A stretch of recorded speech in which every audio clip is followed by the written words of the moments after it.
오늘 우리에게 주신 하나님의 말씀은 시편 128편 5절 말씀입니다.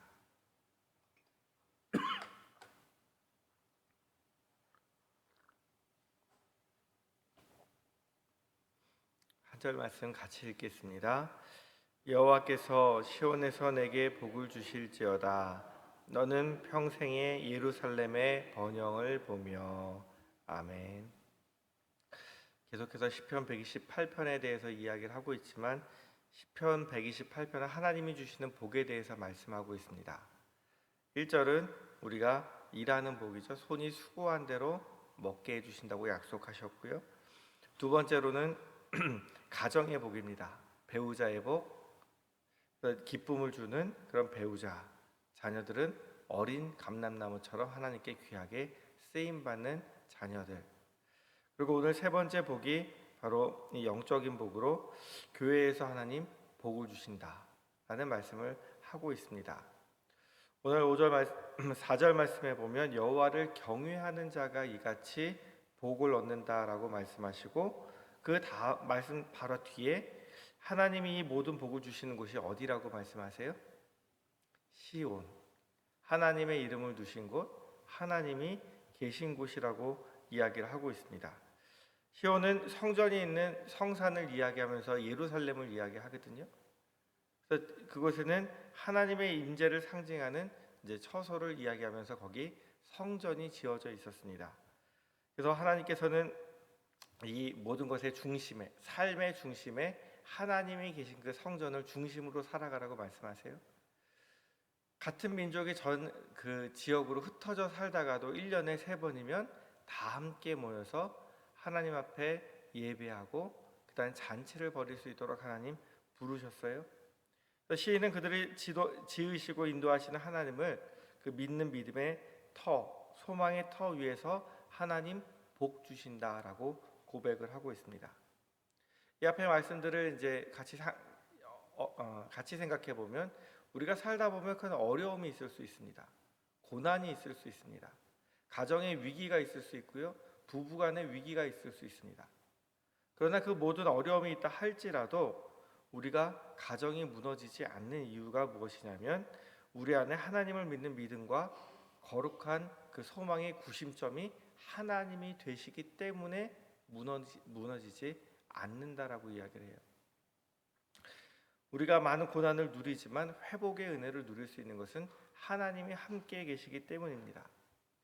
중요한 것은 무엇이냐면 우리의 가정의 구심점이 누구인가? 중심을 잡아주는 게 누구인가? 부모입니까? 아니면 자녀들에 대한 사랑 때문입니까? 아니면 물질이 있어서입니까? 아니면 우리 가정의 꿈과 비전이 있어서입니까? 아니면 인간적인 사랑과 애정들 때문에 우리 가정이 유지되는 것입니까? 우리 가정이 유지되고 복받기 위해서는 그 중심에 누가 계셔야 되냐면 하나님이 계셔야 되는 거예요. 우리는 입으로는 가끔 잘 고백합니다. 우리 가정의 주인은 누구세요? 하나님이십니다라고 믿는 사람들이 고백을 해요. 근데 정말로 하나님을 우리 가정의 주인으로 삼고 있다면 그 가정은 복받는 가정이 될 것입니다. 오늘 시편 128편이요. 하나님을 경외하며 그의 길을 걷는 자. 하나님을 중심으로 살아가는 그 가정에 하나님께서 복을 주신다라고 약속하십니다. 조금 더 갖기 위해, 조금 더 내 것을 지키기 위해, 조금 더 내가 더 가정에서 대접받기 위해 아둥바둥하는 것이 아니라 내가 가정에서 하나님을 섬기는 자로 내 배우자를 섬기고, 내가 하나님을 섬기는 마음으로 자녀들을 양육하고, 내가 하나님을 섬기는 마음으로 가족들을 대할 때 하나님께서 그 가정에 복을 주시는 거예요. 우리가 잘 아는 사람 중에 하나님을 중심으로 산 사람이 있었습니다. 누구일까요? 성경에서 이렇게 질문을 하면 나오는 사람이 항상 정해져 있죠. 다윗이에요. 하나님이 뭐라고 말씀하셨냐면 내 마음에 합한 사람이다. 내 마음에 딱 드는 사람이다. 근데 다윗이 그 평생 동안 전쟁을 하면서 이제 노력한 모든 물건들을 창고에 많이 쌓아놨어요. 그 재산이 어마어마했어요. 근데 다윗이 그것을요 하나도 아까워하지 아니하고 하나님의 전을 짓고 싶어서 자기 아들이 지을 수 있도록 예물을 드립니다. 그리고 백성들에게도 드리라고 이야기합니다. 그리고 그 모든 것을 드리면서 다윗이 이렇게 고백합니다. 역대상 29장 말씀입니다. 제가 읽어드릴게요. 여호와여, 위대하심과 권능과 영광과 승리와 위엄이 다 주께 속하였사오니 천지에 있는 것이 다 주의 것이로소이다. 여호와여, 주권도 주께 속하였사오니 주는 높으사 만물의 머리이심이니이다. 부와 기가 주께로 말미암고 또 주는 만물의 주제가 되사 손에 권세와 능력이 있사오니 모든 사람을 크게 하심과 강하게 하심이 주의 손에 있나이다. 나와 내 백성이 무엇이기에 이처럼 즐거운 마음으로 드릴 힘이 있었나이까. 모든 것이 주께로 말미암았사오니 우리가 주의 손에서 받은 것으로 주께 드렸을 뿐이니이다. 우리 하나님 여호와여, 우리가 주의 거룩한 이름을 위하여 성전을 건축하려고 미리 저축한 이 모든 물건이 다 주의 손에서 왔사오니 다 주의 것이니이다. 참 놀라운 고백이죠. 모든 것이 다 하나님 손에 있기 때문에 크게 하시고 강하게 하시고 존귀하게 하시고 부하게 하신 것이 하나님 하신 일인데, 그것을 누구에게 하셨어요? 나에게 해주셨어요. 그래서 내가 모든 것을 다 갖게 되었는데 그 모든 것이 다 내 것이 아니라 누가 주신 거예요? 하나님이 주신 거예요. 나와 내 백성이 그것을 즐거운 마음으로 하나님 앞에 드렸는데, 우리가 보통 헌금하고 나면, 무언가를 하고 나면 우리 자랑을 하고 싶어 합니다. 하나님, 내가 이렇게 많은 것을 하나님께 드렸어요. 하나님, 내가 이렇게 열심히 노력해서 준비했던 것을 정말 하나님께 귀한 것을 드렸어요. 누가 드렸어요? 내가 드렸다라고 이야기하기 쉬워요? 근데 다윗은 그렇게 이야기하지 않고 다 주님 것입니다. 주님이 나에게 주셨던 것을 내가 다시 드렸을 뿐입니다. 내가 할 수 있었던 것은 아무것도 없어요. 다 하나님이 주셨기 때문에 할 수 있었어요. 다윗의 생각 중심에는 누가 들어있었냐면 하나님이 계셨어요. 심지어 사울 왕, 자기 장인어른에게 쫓겨 다닐 때에도, 그가 사울 왕을 죽일 기회가 있었음에도 불구하고 부하들이 죽이자고 이야기할 때도 죽이지 않은 이유는 딱 한 가지예요. 하나님께서 세우신 자를 내가 해할 수 없노라. 누가 세우셨어요? 하나님이 세우셨어요. 그러니까 다윗의 머릿속에는 항상 누가 들어있었냐면 하나님이 들어있었어요. 그가 인생을 살면서 행동하고 행하는 모든 일 가운데에는 하나님이 중심이었어요. 그러니까 하나님께서 다윗에게 복을 주시지 않을 수가 없었죠. 그러니까 다윗은 살아가면서 하나님이 주신 복을 온전히 누렸기 때문에, 우리가 시편에서 계속 봤지만 고통 중에도 하나님께 기도하고 마지막에 소망을 품는 것은 무엇이냐면 하나님이 함께 계시기 때문에 내가 감사할 수 있고 기도할 수 있고 기뻐할 수 있습니다라는 고백입니다. 오늘 말씀에 보면 시편 128편에 보면 많은 복들을 이야기하고 있습니다. 근데 그 복을 누가 주셔야 되냐면, 첫 번째로는 하나님이 주셔야 되고요.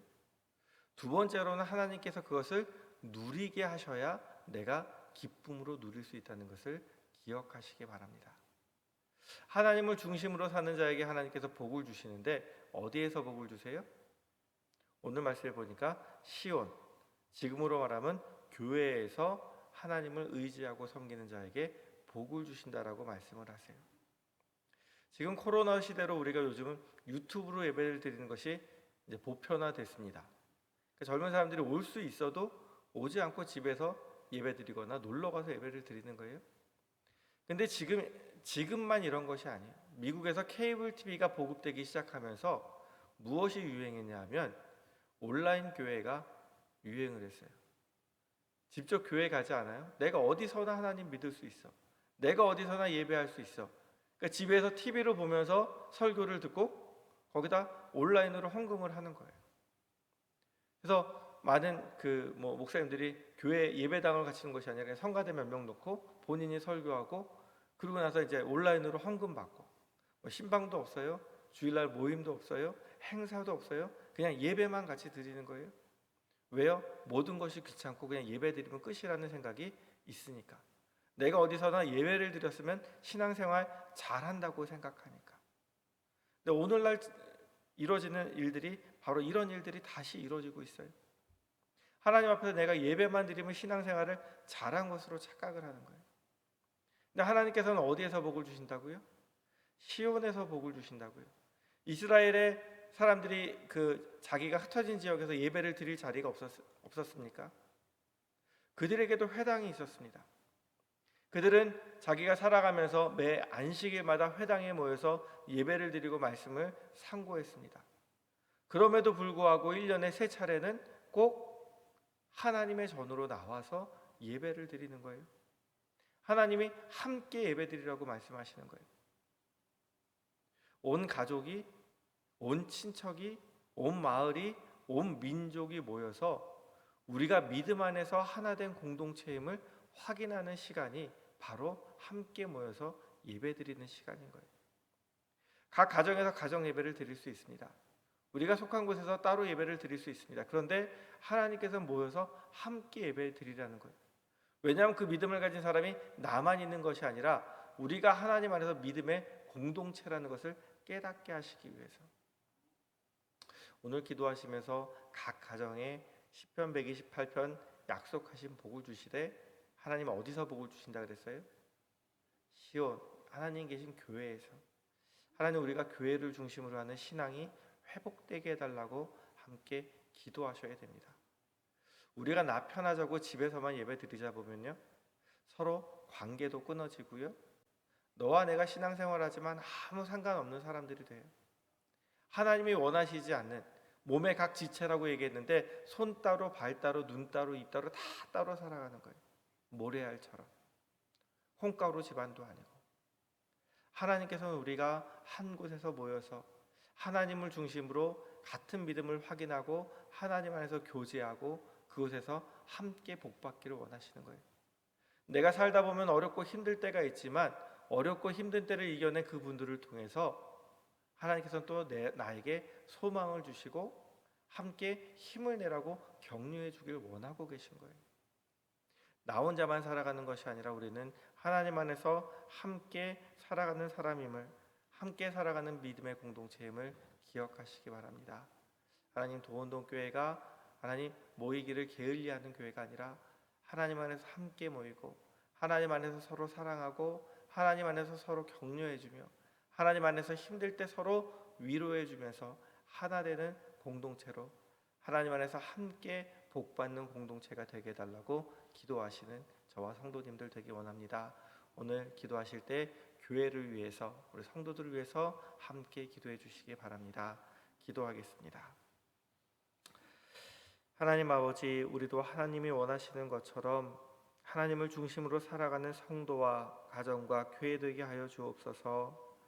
다윗이 온전히 하나님 중심으로 살았을 때 복을 받은 것처럼 이스라엘이 시온을 중심으로 예배하고 믿음의 공동체를 이루며 복을 받은 것처럼 우리도 도원동교회를 중심으로 함께 교제하고 예배하며 삶을 나누는 믿음의 공동체, 교회를 통해서 주시는 복을 누리는 신앙 공동체가 되게 인도하여 주옵소서. 예수 그리스도의 이름으로 기도드립니다. 아멘.